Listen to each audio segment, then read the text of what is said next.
नमस्ते बच्चों, जय हिंद, वंदे मातरम। मैं धनपाल रेखलिया और आपका एक बार फिर से स्वागत है मैजिक मैथ्स के इस अमेजिंग सेशन में। और जैसा कि आपने थंबनेल में देखा, आज हमारी परसेंटेज की 9th क्लास है। 8 क्लास इससे पहले हम ऑलरेडी कर चुके हैं। 1 से लेकर 8 तक की क्लास अगर आपने नहीं देखी है तो डिस्क्रिप्शन में लिंक दिया हुआ है। एक सीक्वेंस में 1 से लेकर 8 तक की सारी क्लासेस आपको डिस्क्रिप्शन में मिल जाएगी। वहाँ से आप सीरियल नंबर से देख सकते हैं, जिसमें मैंने बेसिक्स समझाए हैं परसेंटेज के, और क्वेश्चन करवाए हैं। जो बेसिक क्वेश्चन होते हैं वो करवाए, और कुछ एडवांस लेवल के क्वेश्चन करवाए हैं। ठीक है, तो आज अगर क्वेश्चन नंबर सीरियल की बात करें तो 49 क्वेश्चन हमारे अभी तक इस क्लास परसेंटेज क्लास पे हो चुके हैं। और आज हम 50 से स्टार्ट करेंगे। ठीक है, और आज हम कुछ नए कॉन्सेप्ट सीखेंगे जो परसेंटेज के इंक्रीज डिक्रीज होते हैं। तो हम एक तो क्वेश्चन इसमें करते हैं, उसके बाद वो परसेंटेज जो इंक्रीज डिक्रीज कैसे वो करते हैं वो वाला कॉन्सेप्ट में सिखाऊंगा। फिर उसके ऊपर कुछ क्वेश्चन भी करेंगे हम। ठीक है, तो बने रहिए क्लास पे। ठीक है, और अगर कल से उससे पहले की क्लास अपने सीक्वेंस में नहीं देखी 1 से 8 तक, तो डिस्क्रिप्शन में लिंक दिया हुआ है, वहां से देख सकते हैं। और सेशन को लाइक कर दीजिए, शेयर कर दीजिए, चैनल को सब्सक्राइब कर लीजिए। ठीक है, और परसेंटेज के अलावा अगर किसी दूसरे टॉपिक की आपको पढ़ाई करनी है तो वैसे तो आपको एक सीक्वेंस में करनी चाहिए। जो मैंने फर्स्ट के 2 वीडियो है जो कि आपको प्लेलिस्ट में मिल जाएंगे। 2 वीडियो, 2 इंपॉर्टेंट वीडियोस नाम का एक फोल्डर है जिसमें 2 वीडियोस है। ठीक है, जिसमें सेकंड वीडियो है उसमें पूरा मैंने मैथ्स का सीक्वेंस समझाया है। तो उसमें से आप सीख सकते हो कि कहाँ से कौन सा जो टॉपिक है वो मैथ्स का पहले पढ़ना चाहिए, एरिथमेटिक में कौन सा पढ़ना चाहिए, और एडवांस मैथ्स में कौन सा पढ़ना चाहिए। तो मैथ्स के दोनों पार्ट का मैंने सीक्वेंस वहां पर आपको बताया हुआ है, आप वहां से देख सकते हैं। और उसी सीक्वेंस में मैं अपनी क्लास करता जा रहा हूं और प्लेलिस्ट में जोड़ता जा रहा हूं, ताकि आपको एक सीक्वेंस में पढ़ने को वहां से मिल जाए। ठीक है, और एक दूसरी बात यह है कि एक 4D सीरीज स्टार्ट की है। 4D यानी कि डेली डोज बाय धनपाल रेखलिया। और ये एक ऐसी सीरीज है जिसमें इंपॉर्टेंट क्वेश्चन, PYQ क्वेश्चन यानी कि प्रीवियस ईयर क्वेश्चन, जो पहले एग्जाम्स में आए हुए हैं, उन क्वेश्चंस को मैं अपने इस पे लेके आता हूं और उनको लॉजिक के साथ, उनको ट्रिक के साथ आपको समझाता हूं कि आप एग्जाम में उन सवालों को जल्दी से जल्दी कैसे कर पाएं। ठीक है, तो वो अगर वीडियो आपने नहीं देखा है तो वो वीडियो जरूर देखिए। दोपहर को 12 बजे आते हैं वो वीडियो। डेली दोपहर को 12 बजे 5 से 6 मिनट का सेशन होता है, जिसमें एक इंपॉर्टेंट क्वेश्चन आपको विथ इंस्टेंट सॉल्यूशन के साथ में आपको करके बताता हूं कि कैसे कैसे कैसे उसको सोल्व करते हैं जल्दी से जल्दी, ताकि आप एग्जाम में अच्छे नंबर ला पाओ। ठीक है, तो चैनल को सब्सक्राइब कर लीजिए। बहुत आपके लिए बहुत जरूरी हो जाता है चैनल को सब्सक्राइब करना, अगर आप किसी भी गवर्नमेंट जॉब के एग्जाम की तैयारी कर रहे हैं तो। ठीक है, तो हम स्टार्ट करते हैं। अभी तक हमारी जो क्लास, आज की क्लास है हमारी क्लास 9th करने वाले हैं। ठीक है, और क्वेश्चन नंबर 50 से हम स्टार्ट करेंगे। पिछली क्लास आपने नहीं देखी है तो डिस्क्रिप्शन में लिंक दिया हुआ है, जैसे कि मैंने पहले ऑलरेडी बता दिया है आपको। ठीक है, सेशन को लाइक और शेयर नहीं किया तो लाइक शेयर कर दीजिए, चैनल को सब्सक्राइब कर लीजिए। आइए हम बिना देर किए स्टार्ट करते हैं हमारा क्वेश्चन नंबर 50 आज का। ठीक है, देखो, किसी शहर में 70% लोग साक्षर हैं और 30% लोग समृद्ध हैं। समृद्ध लोगों में 20% लोग निरक्षर हैं। तो निरक्षर निर्धन लोगों का प्रतिशत ज्ञात कीजिए। ठीक है, देखो यहां पर क्वेश्चन क्या है, क्या बोल रहा है क्वेश्चन। सबसे पहले जैसे मैं हर बार बताता हूं कि सबसे पहले क्वेश्चन को समझने की कोशिश करो कि क्वेश्चन बोल क्या रहा है। ठीक है, तो in a city 70% of people are illiterate and 30% people are rich. 20% people out of rich are illiterate. Find the percentage of illiterate poor population. ठीक है, इलिटरेट का मतलब होता है अनपढ़ लोग, और लिटरेट का मतलब होता है पढ़े लिखे। ठीक है, यानी साक्षर, साक्षर और निरक्षर। निरक्षर यानी इलिटरेट, और जो लिटरेट होता है वो क्या होता है, साक्षर होता है। ठीक है, तो देखो यहां पर जो क्वेश्चन है ये बात तो कर रहा है सिटी के 100% लोगों के बारे में, लेकिन इसने ना दो भागों में इसकी जिक्र कर रहा है ये। ठीक है, जैसे मान लो कि ये जो 100% लोग है ये क्या है, ये सिटी के 100% लोग है, 100% फैमिलियां है ये। ठीक है, अब ये पता है क्या कर रहे हैं, ये दो पार्ट में ये क्वेश्चन को डिवाइड किया गया है। ठीक है, एक पार्ट में किया गया है, एक तो है 70% लोग साक्षर है। ठीक है, तो साक्षर यानी कि एक तो साक्षर और एक क्या होता है, निरक्षर। ये उसका उल्टा होता है। ठीक है, तो अगर साक्षर की हम बात करें तो साक्षर होता है लिटरेट। ठीक है, और एक होता है इलिटरेट। ठीक है, इलिटरेट यानी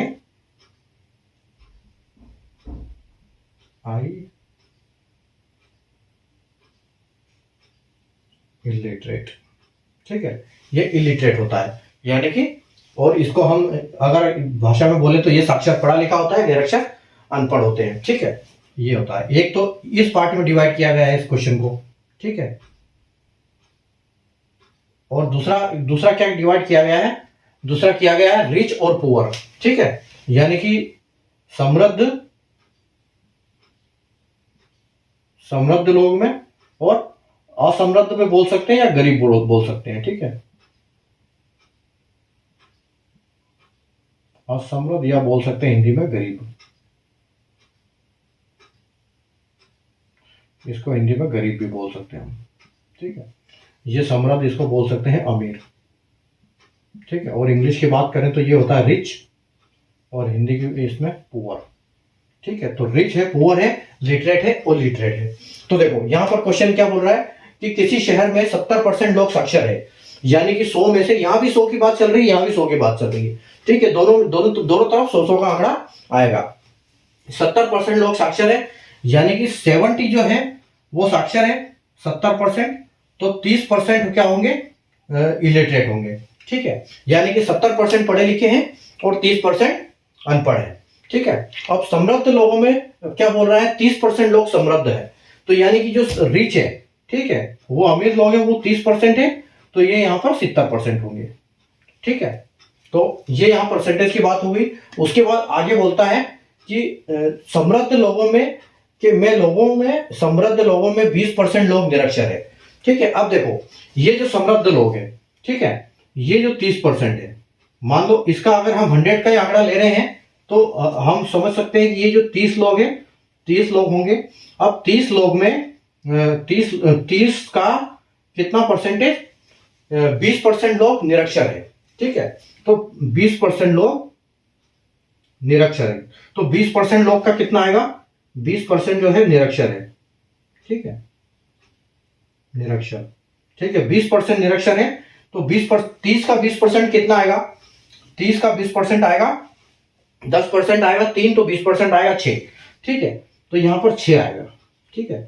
तो यहां पर कितने आएंगे, यहां पर 30% आएंगे, तो जो पढ़े लिखे कितने हैं, समृद्ध में मतलब अमीर लोगों में पढ़े लिखे कितने हैं, तो वो क्या लिखेंगे, साक्षर, ठीक है, साक्षर लिखेंगे, तो ये कितने आएंगे, 6 इतने आएंगे, तो ये आएंगे 24, यानी कि कितने परसेंट आ जाएंगे, 80%, ठीक है। तो 100 लोग, एक सिटी में 70% लोग साक्षर है और 30% निरक्षर है, और 30% समृद्ध है यानी कि अमीर है, तो 70% गरीब है। और जो बोल रहा है जैसे समृद्ध लोगों में, तो समृद्ध लोगों में 20% लोग निरक्षर है, तो 20% लोग निरक्षर है, यानी कि 100 में से यहाँ पर 6 लोग निरक्षर है, ठीक है। जो 30 लोग हैं, 30 फैमिलियां हैं, 30 लोग जो अमीर लोग हैं, उसमें से जो 6 हैं वो क्या है, अनपढ़ है, ठीक है। तो हमसे क्या पूछा है कि निरक्षर निर्धन लोगों का प्रतिशत ज्ञात कीजिए, ठीक है। तो निरक्षर यानी कि ये हो जाएगा, ठीक है, तो निरक्षर और इसमें हमको चाहिए निर्धन, गरीब वाले, ठीक है। तो निरक्षर यानी कि गरीब ये हो जाएगा, ठीक है, गरीब और निरक्षर और गरीब, तो गरीब इसमें कितने आ जाएगा, लिटरेट जो है यानी कि 100 की जगह पे लिटरेट 70 है, तो यहाँ पर मान के चलते हैं कि 70 लोग ही इसमें आ जाएंगे, क्योंकि हम आंकड़ा अपना 100 का लेके चल रहे हैं सबके साथ, तो यहाँ पर भी इतने लोग हो जाएंगे, हम परसेंटेज के हिसाब से ही लोगों को भी देख रहे हैं। अब देखो यहाँ पर दिया है कि समृद्ध लोगों में 20% लोग निरक्षर है, तो समृद्ध लोग में 20% निरक्षर है, यानी कि 80% साक्षर है उसमें, ठीक है।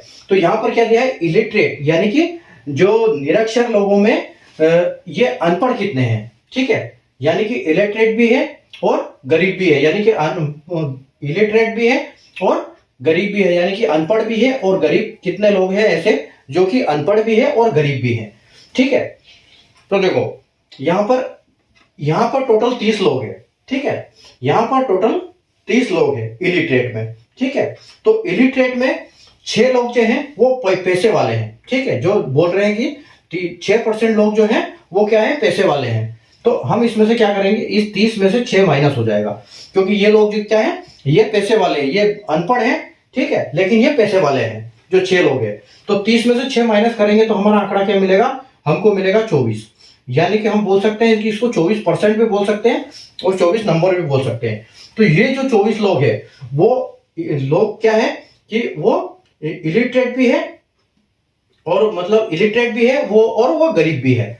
ठीक है, तो यहाँ पर 6 आ जाएंगे पैसे वाले में। ठीक है, ये 6 आ जाएंगे पैसे वाले में। तो ये जो बाकी 24 है वो क्या आ जाएंगे इसमें अनपढ़ में। ठीक है, यानी कि अनपढ़ भी है और गरीब है। तो हमारा आंसर क्या हो जाएगा 24% हमारा जो है आंकड़ा हो जाएगा। ठीक है, तो 100 लोगों में से 70 लोग साक्षर है और 30% निरक्षर है, और 100 लोगों में ही 30% पैसे वाले हैं, रिच है, अमीर है, और 70% जो है गरीब है। ठीक है, तो यहाँ पर आपका गरीब इलिटरेट जो है निरक्षर 30% है।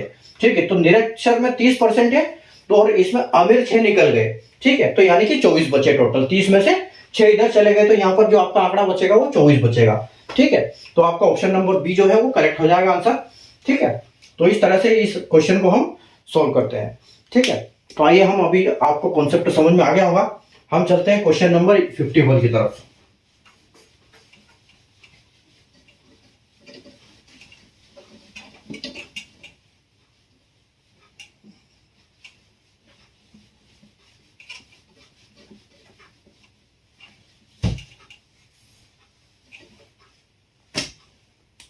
Question number 51।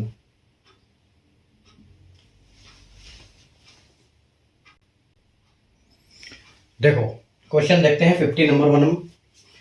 क्वेश्चन नंबर 51 है कि विद्यालय की प्रवेश परीक्षा में बच्चों का नामांकन प्रवेश परीक्षा में उत्तीर्ण होने पर ही किया जाएगा। परीक्षा में सक्षम बच्चों में से 60% बच्चे उत्तीर्ण हुए हैं और असक्षम में से 75 पास हुए हैं। ठीक है, अगर कुल बच्चों में 60% बच्चे सक्षम हैं तो नामांकन किए जाने वाले बच्चों का प्रतिशत ज्ञात करें। ठीक है, तो in a school entrance exam candidate is admitted only on passing of entrance exam. 60% out of capable candidates are passed and 75% out of incapable candidates are passed.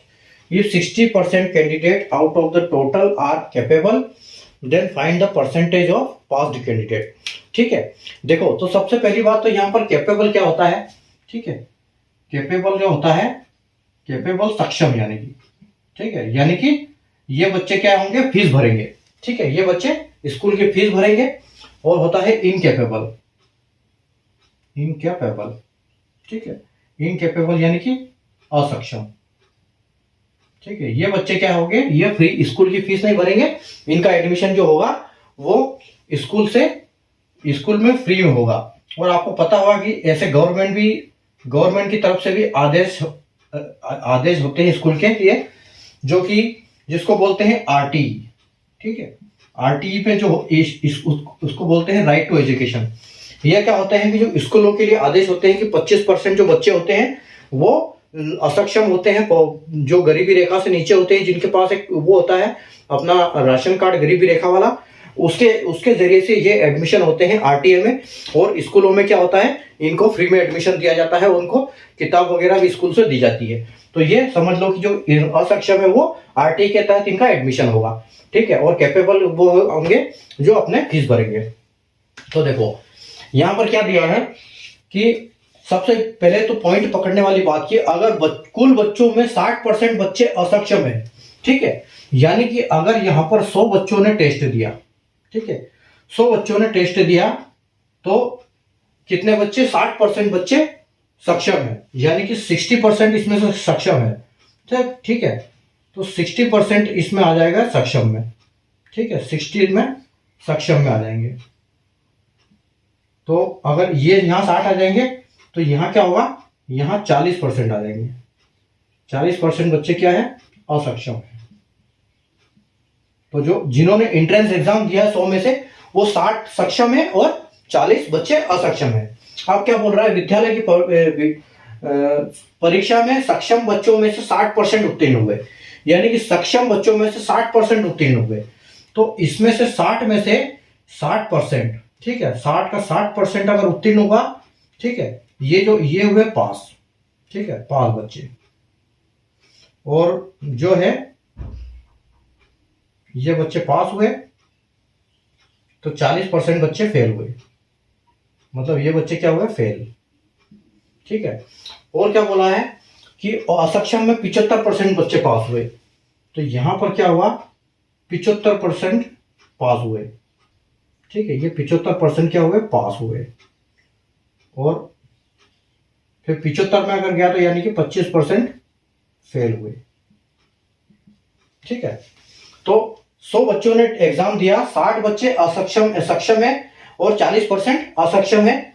60% में से 60% बच्चे पास हुए, 40% बच्चे फेल हुए, और असक्षम में से 75% बच्चे पास हुए, 25% फेल हुए।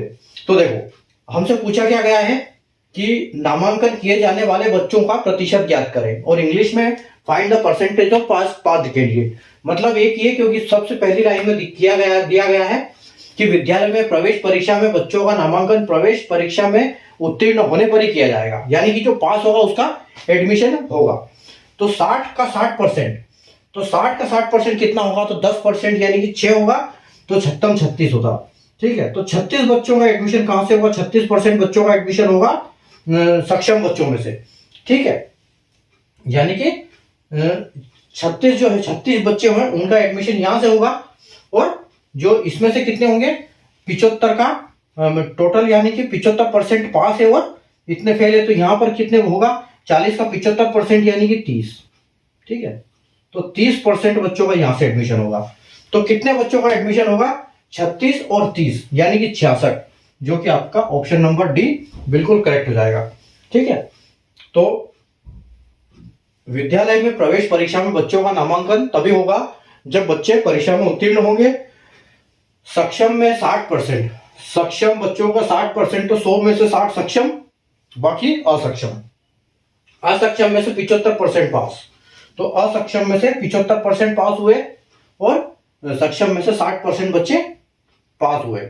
ठीक है, तो यहां पर दिया गया 60%, तो 60 इधर है, 40 इधर है, 60 में से 60% यानी कि 36, और 40 का 75% यानी कि 30।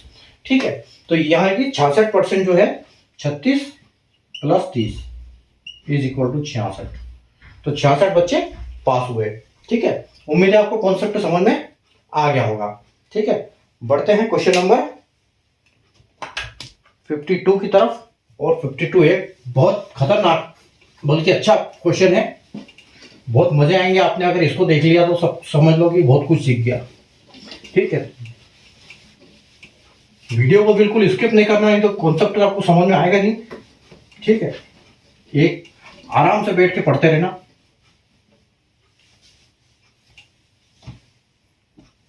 क्वेश्चन नंबर 52,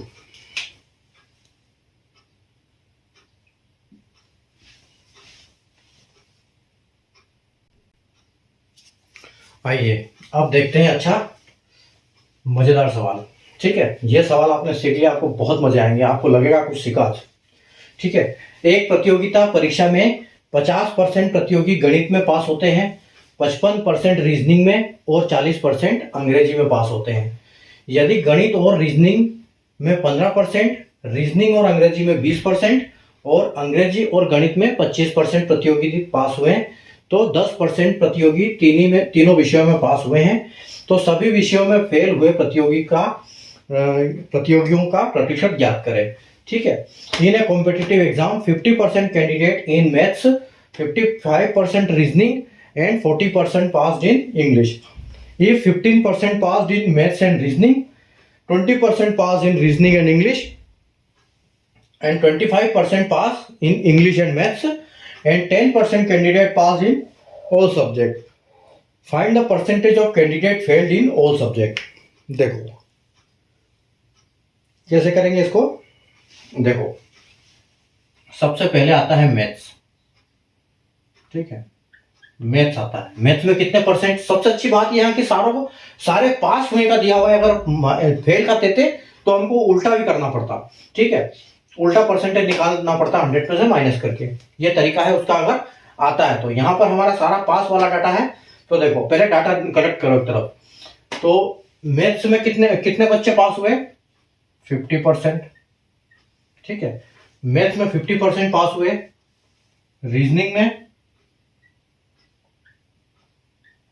रीजनिंग में बच्चे पास हुए 55%। ठीक है, इंग्लिश में कितने हुए 40%। इंग्लिश में हुए 40%। अब देखो ये सिंगल सब्जेक्ट वाला आ गया। अब डबल सब्जेक्ट वाला गणित और रीजनिंग, यानी मैथ्स, इसको बोल सकते हैं अपन एम, इसको बोल सकते हैं आर, और इसको बोल सकते हैं ई। देखो maths plus reasoning, maths plus reasoning में कितने बच्चे पास हुए 15%, 15%। फिर आ जाएगा रीजनिंग प्लस इंग्लिश, रीजनिंग और इंग्लिश में पास हुआ 20%, 20%। फिर आ जाएगा इंग्लिश और मैथ्स। ठीक है, तो English plus maths is equal to कितने 25%, 25%। ठीक है, उसके बाद देखो अब ये दो सब्जेक्ट का भी डाटा खत्म हो गया। अब एक बार आया है 10% सब्जेक्ट सारे बच्चे पास है। ठीक है, यानी कि m plus R plus E is equal to 10%। ठीक है, तो ये हमारा क्वेश्चन का पूरा डाटा आ गया। मैथ्स में 50%, रीजनिंग में 55%, इंग्लिश में 40%। मैथ्स रीजनिंग में 15, रीजनिंग इंग्लिश में 20 और इंग्लिश मैथ्स में 25, और मैथ्स रीजनिंग और इंग्लिश तीनों में 10% पास। ठीक है, तो ये हमारा डाटा इकट्ठा हो गया। अब देखो, अब इस डाटे को हमको निकालना कैसे है, ये तो डाटा हमने कलेक्ट कर लिए, ये हमको क्वेश्चन में दिया हुआ है। ठीक है, अब देखो यहां पर हम क्या करेंगे, 3 सर्कल बनाएंगे। जैसे वेन डायग्राम मैंने सिखाया था आपको 2 का, यहां पर 3 का है। ठीक है, तो देखो 1 सर्कल, 2 सर्कल, 3 सर्कल। ठीक है, 3 सर्कल। अब ये क्या हो गया, इसको आप कर दो मैथ्स। मैथ्स में कितने हैं 50, मैथ्स में 50%। ठीक है, ये वाला बॉक्स कर दो, ये मैथ्स का हो गया। ये वाला कर दो रीजनिंग का, रीजनिंग का। रीजनिंग में कितना है 55%। ठीक है, रीजनिंग में 5%, 55%। और ये वाला कर दो इंग्लिश का, इंग्लिश, इंग्लिश का आपका आ गया 40%, 40%। ठीक है, अब देखो ये इंग्लिश का डब्बा है, ये रीजनिंग का डब्बा है, ये मैथ्स का, रीजनिंग का और इंग्लिश का डब्बा। ठीक है, तो हमको क्या करना है, इसमें ऊपर की तरफ से नहीं आना है, हमको आना है नीचे की तरफ से। देखो ये सिर्फ एक के लिए है, ये सिर्फ एक के लिए है, ये सिर्फ एक के लिए है। ठीक है, ये जो है ये इन दोनों के लिए है, ये इन दोनों के लिए है, ये डाटा इन दोनों के लिए है, और ये जो है एक सेंटर में ये तीनों के लिए है।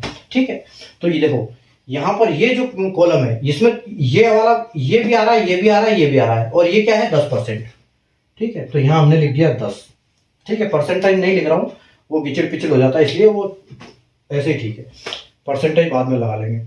उसके बाद देखो अब इंग्लिश और रीजनिंग, यानी मैथ्स और रीजनिंग, मैथ्स और रीजनिंग में कितने हैं 15, तो 15 में से 10, ये वाले 10 माइनस कर देंगे, तो यहां पर कितने आएंगे 5, 2 में, क्योंकि 10 और 15 मतलब ये दोनों के लिए भी 15% हो गए, और तीनों के लिए 10 तो है ही है। ठीक है, अब आ गया रीजनिंग और इंग्लिश, तो रीजनिंग और इंग्लिश में कितने हैं 20, तो रीजनिंग और इंग्लिश में 20 है, तो 10 ऑलरेडी आ गया, तो यहां 10 और लिखेंगे। ठीक है, इंग्लिश और मैथ्स 25%, तो इंग्लिश और मैथ्स का ये कॉलम है, ये इंग्लिश और ये मैथ्स, तो 25 है, तो 10 पहले आ गया इसमें, तो हम इसमें लिखेंगे 15। ठीक है, अब देखो अब ये बचा हमारा मैथ्स, रीजनिंग और इंग्लिश का कॉलम।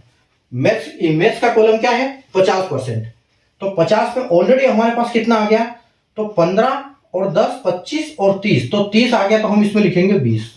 ठीक है, तो 20 15 35 और 45 और 5 50% हो गया पूरा। ठीक है, और 15% दोनों में भी आ गया, 10% सिंगल में भी आ गया, तीनों में भी आ गया।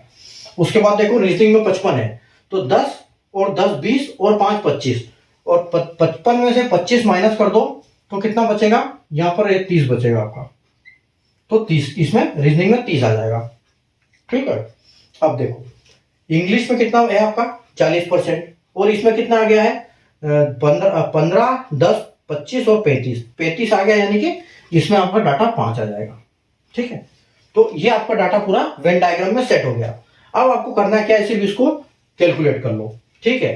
तो आपका देखो 20 और 5 25, 25 और 30 55, 55 और 15 70, 70 और 10 80, 80 और 10 90, 90 और 5 95, यानी कि ये कितना आ गया 95%। तो जो 95 बच्चे ऐसे हैं कि किसी न किसी विषय में पास है, ठीक है। जो 95 बच्चे हुए हैं वो किसी न किसी विषय में पास है। तो हमसे पूछा क्या गया है कि सभी विषयों में फेल कैंडिडेट का हमको प्रतिशत बताना है। तो अगर आप 100 में से 95 माइनस कर दोगे, 100% में से 95% माइनस कर दोगे, तो क्या आपका डाटा 5% बचेगा। तो यही बच्चे 5% बचेंगे जो सारे विषय में फेल है, जो इस वेन डायग्राम में नहीं आए हैं। तो आपका ऑप्शन नंबर बी जो है बिल्कुल करेक्ट हो जाएगा, ठीक है। तो उम्मीद है आपको कॉन्सेप्ट समझ में आ गया होगा। एक बार और बताता हूं मैं, एक प्रतियोगी परीक्षा में 50% प्रतियोगी गणित में, 55 रीजनिंग में और 40 अंग्रेजी में पास हुए।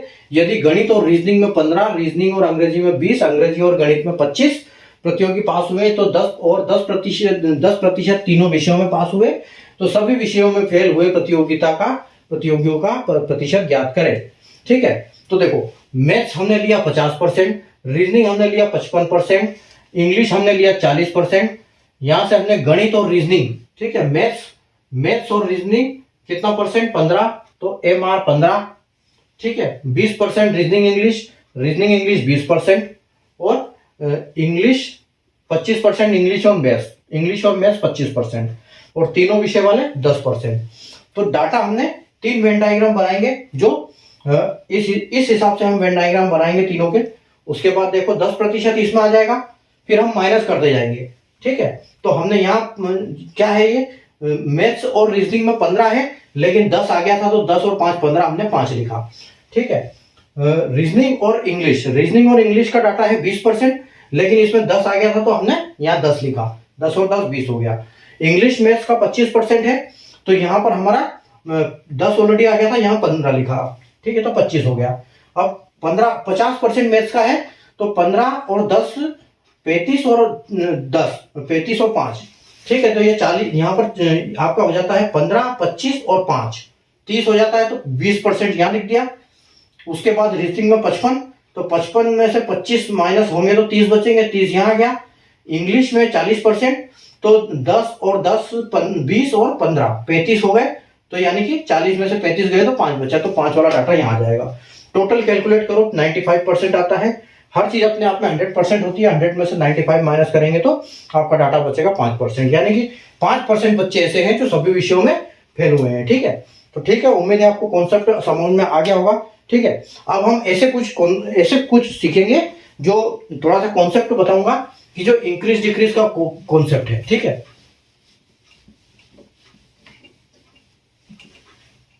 उसके बाद हम कुछ क्वेश्चन करेंगे उनके ऊपर, ठीक है।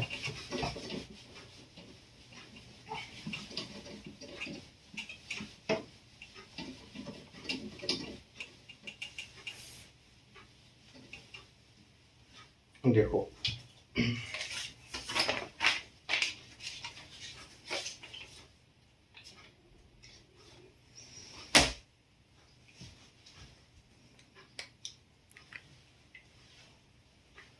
अब कुछ सीखेंगे हम इंक्रीज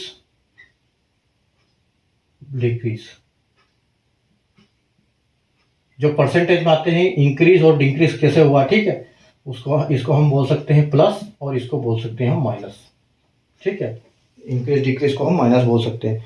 और ये जो कॉन्सेप्ट है, ठीक है, ये जो कॉन्सेप्ट है आपका इंक्रीज डिक्रीज वाला, ये पता है आपको प्रॉफिट एंड लॉस में आएगा, ठीक है, एवरेज में आएगा, उसके बाद मिक्सचर एंड एलिगेशन में आएगा, ठीक है, उसके बाद कंपाउंड इंटरेस्ट सिंपल इंटरेस्ट में आएगा। ये कई चैप्टर है जो उन चैप्टरों में आपको काम आएगा ये इंक्रीज डिक्रीज वाला फॉर्मूला, ठीक है। तो देखो अगर हम कहें कि इंक्रीज डिक्रीज जो है, एग्जांपल लेते हैं कि x को, ठीक है, x क्या हम इसकी जगह पे ले लेते हैं मान लो 100, ठीक है। 100 एक हमारी संख्या है, तो पहले इसको 10% बढ़ाते हैं, ठीक है। फिर उसके बाद फिर 20% और बढ़ाते हैं, ठीक है। पहले करते हैं प्लस 10%, ठीक है, देन अगेन प्लस 20%। तो किसी संख्या को अगर 10% बढ़ाया जाए फिर उसके बाद फिर 20% बढ़ाया जाए तो कोई कुछ बच्चे क्या करेंगे, इसमें बोलेंगे कि ठीक है 10 बढ़ा और 20 बढ़ा यानी कि 30 बढ़ा, लेकिन वो गलत हो जाएगा। वो ऐसा नहीं होगा। जब ये 20 बढ़ेगा, जब 10 होगा तो 100 के ऊपर 10 बढ़ेगा, और जब 20 बढ़ेगा तो 110 के ऊपर 20 बढ़ेगा, ना कि 100 के ऊपर, ठीक है। तो वो इस हिसाब से कैलकुलेट होगा। देखो मैं दिखाता हूं, पहला जो किताब के हिसाब से होता है, ठीक है, एज पर बुक, जो किताब में चलता है, हमने किताब में सीखा था स्कूलों में, ठीक है। तो जब ये ऐसे हम करते थे तो कैसे करते थे, उसको करते थे हम कि x plus Y plus X into Y upon 100। तो हमको क्या आता था, 132 आता था हमको, ठीक है। पहले हम इसको ऐसे कैलकुलेट करते थे। अगर हम इसकी जगह पे देखो रख के देखते हैं कि x की जगह पे कितना आ जाएगा, 10%, 10 प्लस 20% प्लस 10 इंटू 20, ठीक है, डिवाइड बाई 100, ठीक है। तो ये कैसे होगा, 10 और 20 30 हो जाएगा, 10 और 20 30%, और 100, ये जीरो से आपका जीरो कट जाएगा, डबल जीरो, और ये 2 आपका 2 आ जाएगा, ठीक है। यानी कि ये कितना हो जाएगा, 32, ठीक है। तो ये आपका 32 आ जाएगा यहाँ पर। अगर हम इसमें 100 में करते हैं तो 132 होता है ये, ठीक है।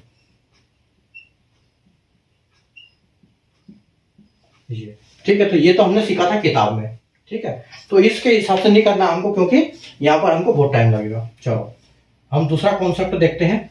दूसरा कॉन्सेप्ट हम क्या करेंगे, दूसरा कॉन्सेप्ट हम कर सकते हैं कि 100 इंटू 110, 100 इंटू 10/100, ठीक है, इंटू यानी कि 110 होगा, ठीक है। इसको 10%, 100 इंटू 110/100 इंटू 120/100, ठीक है। क्योंकि जब हम 100 को बढ़ाएंगे तो ये 110 अब बढ़ेगा और उसके बाद 120 बढ़ेगा, ठीक है। तो यहाँ आपका देखो ये डबल जीरो से ये डबल जीरो कटेगा, ये डबल जीरो से ये दोनों कटेंगे, और 11 और 12 का हम मल्टीप्लाई करेंगे तो हमको मिलेगा 132। और जब हम 100 में से 132 में से 100 माइनस करते हैं, 32 में से 100 माइनस कर देते हैं, क्योंकि 100 तो यहाँ था वो, तो हमारे पास बचता है 32। तो हम इस फॉर्मूले से जल्दी कर सकते हैं, हमको जल्दी करेंगे, ठीक है। अगला हम देखते हैं कैसे कर सकते हैं इसको हम, कि तीसरा नंबर जो हमारी है वो क्या करेंगे, हम लॉजिक लगाएंगे यहाँ पर, ठीक है। यहाँ पर लॉजिक क्या लगेगा कि जैसे हमारी 100 नंबर है हमारा, ठीक है। तो 100 नंबर को अगर हम 10% बढ़ाते हैं, ठीक है, अगर इसमें 10% हम ऐड करते हैं, ठीक है, तो 100 का 10% कितना होगा, 10 ही होगा, तो यानी कि हमारा 110 हो जाएगा, ठीक है। अब हम इसको करते हैं प्लस 20%, ठीक है, फिर 20% इसको ऐड करते हैं हम किसको, 110 को। एक तो 110 को 20% क्या होगा, 110 का 20% होगा, यानी कि 110 का 10% होगा 11, तो 2% होगा, 20% होगा इसका 22। तो हम क्या करेंगे, 110 में ऐड कर देंगे क्या, 122, ठीक है, 22 ऐड कर देंगे इसमें, 22%, ठीक है। तो ये कितना हो जाएगा, 2 और 3 और 1, ठीक है। और अगर 100 इसमें से माइनस करेंगे तो ये आपका 32 बच जाएगा, ठीक है। तो ये किताब के हिसाब से ये अपना फॉर्मूला लगा के, ठीक है, जैसे हम प्लेस करते हैं संख्याएं, और ये लॉजिक से, ठीक है। और एक होता है रेशियो का, ठीक है। अगर हम बोलते हैं कि एक होता है, चौथा जो होता है वो रेशियो, ठीक है, ये होता है एज पर बुक, ये होता है अपना फॉर्मूला बोल सकते हैं इसको, फॉर्मूला, और ये हो सकता है लॉजिक, और ये होता है रेशियो, ठीक है। तो इसको हम अगर रेशियो से करेंगे तो हम कैसे करेंगे इसको, ठीक है, कि पहले एक संख्या को, एक जो 100 नंबर संख्या है, ठीक है, पहले उसको बढ़ाया गया 10%, ठीक है। पहले उसको, एक संख्या को हम बढ़ाते हैं 10% बढ़ती है, उसके बाद बढ़ाते हैं 20%, ठीक है। तो कुछ कैसे करेंगे इसको, देखो कि कोई संख्या है मान लो 100, ठीक है। तो 100 संख्या है, पहले बढ़ेगी 10%, ठीक है, पहले बढ़ेगी 10%, फिर बढ़ेगी 20%। और 10% को पता है आपको क्या बोलते हैं? 10% को, जैसे अगर आपने पहली क्लास देखी होगी तो आपको पता है 10% को हम बोलेंगे 1/10, ठीक है। 20% को क्या बोलेंगे हम? 1/5, ठीक है। और इसको बोल सकते हैं कि 2/10, लेकिन ये 2/10 क्या है कि ये 2 से कट जाएगा तो ये 1/5 हो जाएगा, तो इसलिए इसको 1/5 ही बोलते हैं, ठीक है। तो 1/5। तो देखो पहले संख्या क्या थी? 10 थी, ठीक है, लेकिन यहां पर क्या हुआ है? इंक्रीमेंट हुआ है, दोनों को जोड़ा गया है, तो 10 में यानी कि 1 जोड़ा गया है, ठीक है। तो पहले हमारी जो पहले संख्या थी ओल्ड, और ये हो गई न्यू संख्या, ठीक है, ओल्ड नंबर न्यू नंबर। तो पहले जो संख्या 10 थी वो कितनी हो गई? 10 में 1 जुड़ गया तो वो 11 हो गई, ठीक है। फिर पहले संख्या, फिर दोबारा एक और इंक्रीमेंट होता है 20% का। तो पहले हमारी संख्या क्या थी? 5 थी, बाद में कितनी हो गई? +1 हो गया, यानी कि फिर 6 हो गई। तो अब हमको क्या करना है? इनको मल्टीप्लाई कर देना है। तो अगर हम इनको मल्टीप्लाई करेंगे तो ये आएगा आपको 50, और ये कितना आएगा? 11 6 66, ठीक है। तो यानी कि पहले जो हमारी संख्या थी वो 50 थी, ठीक है, वो पहले 50 थी, और अभी वो संख्या में इंक्रीमेंट कितने का हुआ है? उस संख्या में इंक्रीमेंट कितने का हो गया? 50 66, यानी कि 16 का, ठीक है। तो यहां पर +16 हुआ है, तो हम क्या करेंगे? 16 डिवाइड बाई बेस संख्या जो पहले थी इंटू 100, ठीक है। तो ये आपका 0 से 0 गया, ठीक है, और ये 5 से ये 2 बार गया, और 16 दूना 32, यानी कि आपकी संख्या कितनी बढ़ी? 32%, ठीक है। या हम इसको लिख सकते हैं कि हमारी संख्या जो है वो 32% बढ़ गई, ठीक है। तो क्या था? देखो पहले हमने प्रॉफिट एंड लॉस कई जगह काम करेगा ये इंक्रीज डिक्रीज का फॉर्मूला। तो हमने इसको चार तरह से सीखा बुक के हिसाब से। x + y + x × y upon 100, तो हमारा 32 आएगा। कैसे आएगा कि 10% बढ़ा, फिर 20% बढ़ा, उसके बाद 10 × 20 और अपॉन 100, ठीक है। तो 30 + 2 = 32। अगला देखो हमने जो नंबर प्लेसिंग से किया, 100 × 110/100 × 120/100, 100 से डबल जीरो ये गया, यानी कि 100 से 100 चला गया, और ये जीरो इन दोनों जीरो से कट गए। 11 × 12 का मल्टीप्लाई किया तो हमारा 132 आ गया। 100 संख्या हमारे पास पहले भी थी, माइनस कर दिया तो हमारे पास बची है 32। लॉजिक से हमने किया कि अगर 100 का 10% बढ़ाएंगे तो 100 के 10 टुकड़े करेंगे तो एक टुकड़ा 10 का होगा, तो 10 हमने इसमें ऐड कर दिया, 110 हो गया। फिर 110 का हम अगर 20% करेंगे तो कितना होगा? 22 होगा, क्योंकि 1% जो होगा वो 11 होगा, ठीक है। 10% 11 होगा, तो 20% 22 होगा। तो 110 में 22 जोड़ दिया, 132 आ गया। 10 हमारी संख्या बेस संख्या थी, माइनस कर दिया तो 32 बचा रेशियो से। तो देखो 10% को बोलते हैं 1/10, 20% को बोलते हैं 1/5। ओल्ड संख्या न्यू संख्या। तो 10 पहले 10 थी वो 11 हो गई, पहले 5 थी वो 6 हो गई, तो 50 दोनों को मल्टीप्लाई किया तो 50 और 66, टोटल इंक्रीमेंट कितना हुआ? 16 का। तो 16/50 × 100, तो हमारा परसेंटेज निकल आएगा कि 32%, ठीक है। चलो ये हो गया लॉजिक की बात। ऐसे हम इनको बढ़ाएंगे और आगे जब क्वेश्चन करेंगे तो और आपको अच्छा समझ में आ जाएगा, ठीक है। हम बढ़ते हैं अगले क्वेश्चन की तरफ। Question number 53। क्वेश्चन नंबर 53 करेंगे, जो हम इसी बेस पे करेंगे जैसे मैंने अभी आपको सिखाया है इंक्रीज डिक्रीज वाला, ठीक है।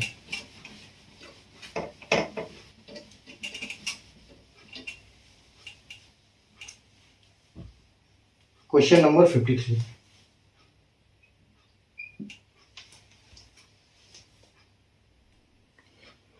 देखो अभी हमने जो इंक्रीज डिक्रीज का सीखा उसके बेस पे ये क्वेश्चन है। क्वेश्चन नंबर 53, किसी संख्या में पहले 20% की वृद्धि की गई, फिर 12.5% 12.5% की वृद्धि की गई, उस संख्या में कुल वृद्धि कितनी होगी? A number was first increased by 20%, then 12.5%, the number that was increased by would be the total increase, ठीक है। तो देखो क्या हुआ कि एक कोई संख्या है, पहले उसमें 20% की वृद्धि हुई, फिर उसमें 12.5% की वृद्धि हुई, ठीक है। तो अगर आपको ये पता है कि 20% को क्या बोलते हैं, 12.5% को हम फ्रैक्शन में क्या बोलते हैं, तो जो रेशियो वाला फॉर्मूला मैंने सिखाया था अभी लास्ट में चौथे नंबर पर, वो सबसे अच्छा फॉर्मूला है, सबसे अच्छी तरीका है वो करने का। तो वो हमारा टाइम भी बचाता है और एक्यूरेसी भी अच्छी मेंटेन रहती है। तो 20% को हम क्या बोल सकते हैं कि 1/5, ठीक है। 20% को हम 1/5 बोल सकते हैं, क्योंकि 20 को 5 से मल्टीप्लाई करेंगे तो 100 आएगा। 12.5 को क्या बोलेंगे हम? 12.5 को बोलेंगे 1/8, क्योंकि 8 12.5 को हम 8 बार मल्टीप्लाई करेंगे तो आपका 100 आ जाएगा। ठीक है, तो देखो पहले आपकी संख्या थी, ठीक है, और दोनों में एक चीज देखो, यहां पर वृद्धि हुई है। ठीक है, दोनों में यानी कि प्लस हुआ है, इस चीज का ध्यान रखना कि प्लस हुआ है कि माइनस हुआ, नहीं तो गड़बड़ हो जाएगी। तो दोनों में प्लस हुआ है। तो पहले आपकी संख्या थी 5, बाद में वो कितनी हो गई? इसमें +1 हुआ तो ये 6 हो गई। पहले आपकी संख्या कितनी थी? 8, यहां पर भी आपकी संख्या में +1 हुआ है तो कितनी हो गई? ये 9 हो गई। अब आप इन दोनों को मल्टीप्लाई कर दो। ठीक है, दोनों को मल्टीप्लाई कर दो तो ये कितना आ जाएगा? 8 पंजे 40 आ जाएगा और 9 छंकी 54 आ जाएगा, 54। ठीक है, तो ये संख्या देखो, ये संख्या किससे कट भी सकती है? आप अगर संख्या कटती है तो इनको काट भी सकते हैं आप। तो देखो 54 का आधा 27 हो जाएगा, तो 2 बार कट जाएगा बस ये, तो 2 से ये हो जाएगा 20 बार और ये हो जाएगा 27 बार। ठीक है, तो अगर पहले आपकी संख्या 20 थी, इसमें डिफरेंस कितना हुआ पहले तो वो देखो, डिफरेंस कितना हुआ? तो 20 और 27 यानी कि +7 हुआ। ठीक है, तो पहले आपकी 7 की इंक्रीमेंट हुआ और बेस संख्या आपकी 20 थी। ठीक है, तो आपका इंक्रीमेंट कितना बढ़ा उसको 100 से मल्टीप्लाई कर देंगे तो आपका प्रतिशत आ जाएगा। तो देखो आपका गया 0 से 0 एक बार में, और ये 2 से गया 5 बार में, और 7 पंजे 35% आपका जो फाइनल आंसर है वो आ जाएगा। ऑप्शन नंबर ए बिल्कुल करेक्ट हो जाएगा। ठीक है, तो किसी संख्या का पहले 20% वृद्धि किया यानी कि 1/5, फिर 2.5% वृद्धि किया, 12.5% वृद्धि किया गया यानी कि 1/8। दोनों बार वृद्धि हुई है। ओल्ड संख्या 5, नई संख्या 6, ओल्ड संख्या 8, नई संख्या 9, दोनों का मल्टीप्लाई किया 40, 54, 2 से डिवाइड हो गया, कट गया तो 20 और 27। तो डिफरेंस कितना आया? 7। तो 7 को रखेंगे नीचे, बेस को रखेंगे जो पहले थी बड़ी कितनी वो ऊपर रखेंगे, और 100 से इनका मल्टीप्लाई कर देंगे। तो देखो ये 100 से ये 5 बार कट गया, 20 से 5 बार 100 कट गया, और ये 7 से मल्टीप्लाई हो गया तो 7 पंजे 35, यानी कि आपका ऑप्शन नंबर जो ए हो बिल्कुल करेक्ट हो जाएगा यहाँ पर। ठीक है, चलो अगला एक और क्वेश्चन देखते हैं, आखिरी क्वेश्चन, क्वेश्चन नंबर 54।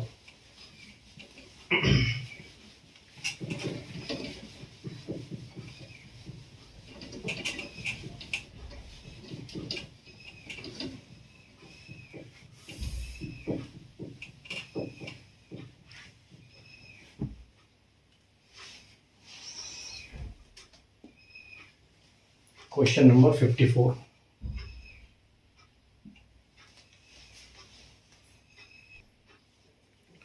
देखो अब ये जो क्वेश्चन आया है, अभी हमने जो पिछला क्वेश्चन किया था उसमें किया था हमने दोनों संख्याएं इंक्रीज हुई है। ठीक है, लेकिन अब ये क्वेश्चन ऐसा आया है कि इसमें एक इंक्रीज हुआ है एक डिक्रीज हुआ है। तो देखो इसको कैसे हल करेंगे। किसी संख्या में 16 सहित 2/3% की वृद्धि की गई, फिर उसमें 33 सहित 1/3 की कमी की गई, कुल कमी या वृद्धि प्रतिशत में बताइए। ठीक है, तो a number was first increase by 16 2/3% and then decrease by 33 1/3%, the total increase और decrease in percentage is what. ठीक है, देखो सबसे पहले तो हमको ये पता होना चाहिए कि 16 2/3 को हम क्या बोलते हैं। ठीक है, 16 2/3 परसेंटेज को हम क्या बोलते हैं। दूसरा 33 1/3 परसेंटेज को हम क्या बोलते हैं। ठीक है, तो देखो 16 2/3 को हम बोल सकते हैं इसको 2/3। ठीक है, या 2/3 बोल सकते हैं, इसको 1/6 बोल सकते हैं। ठीक है, 1/6 यानी कि ये क्या है 1/6 है, और इसको बोल सकते हैं हम 1/3। ठीक है, तो अब देखो पहले हमारी संख्या थी ओल्ड और संख्या हमारी थी न्यू।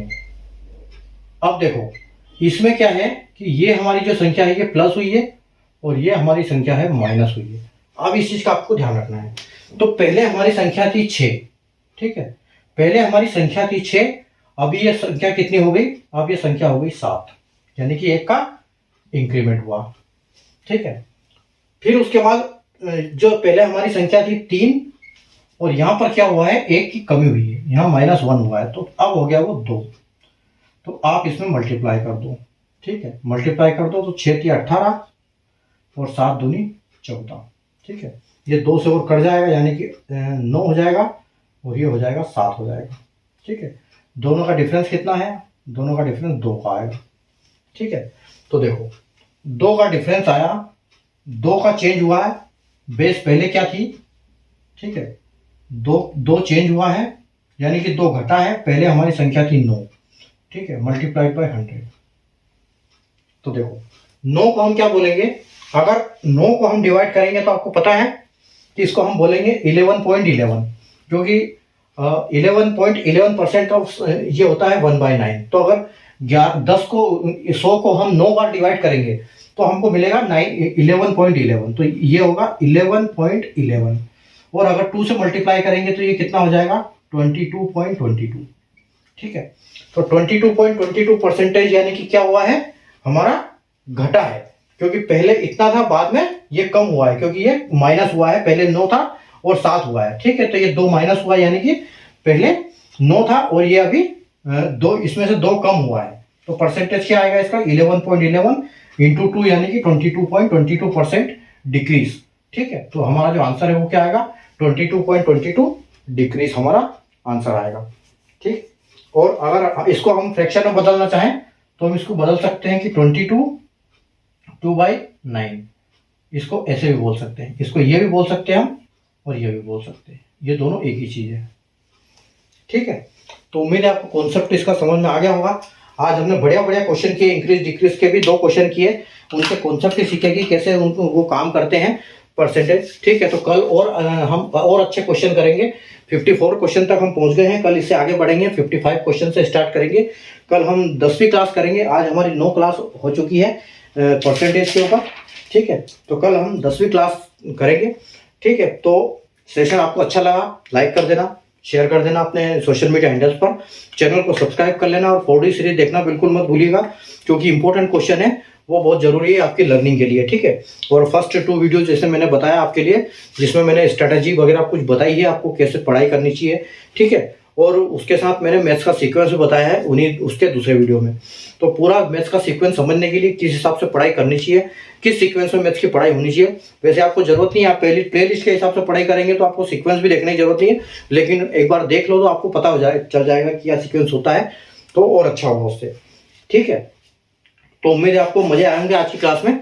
ठीक है, कल वापस मिलेंगे, तब तक आप प्रैक्टिस करते रहिए, पढ़ते रहिए, मेहनत करते रहिए। ठीक है, और कल वापस मिलेंगे रात को शाम को 7 बजे इसी चैनल पर नई क्लास के साथ, क्वेश्चन क्लास नंबर 10 परसेंटेज की और क्वेश्चन नंबर 55 एंड और आगे उसके। ठीक है, तो तब तक के लिए good night, take care, bye.